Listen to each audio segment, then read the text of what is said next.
नमस्कार मु शुभलक्ष्मी दास न्यूरोथेरापिस्ट मोर यूट्यूब चैनल को आपण मानक स्वागत जनाऊँगी। आज आम पाखे अच्छा कार्ड नंबर 31 शर्मिष्ठा साहू पोखरीपुर भुवनेश्वर आसछंती एज 57 वर्ष तांकर सर्वाइकल स्पॉन्डिलाइटिस थिला फुल बॉडी पेन थिला। चलंतु तांको पाखरु सुनिबा न्यूरोथेरापी ट्रीटमेंट नै तांको केमिति फील होछि।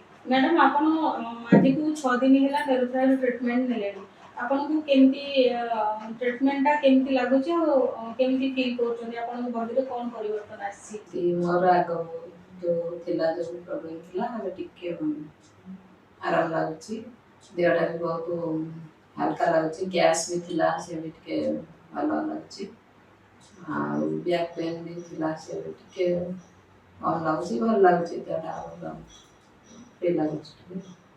आपनकर जो सर्वाइकल प्रॉब्लम थिला देह मुंड पूरा फुल बॉडी रे पेन रहउथिला आउ आपनकर जंघरे पूरा बॉल भलिया अंते गैस पास करथिला सेगुडा का आउ अछि ना सेटा कमिला नहीं जेडा कमिला कमि जाय छै गोड़ा हाथ भी थिला गोड़ा को से भी ठीक लागुछि आराम लागुछि।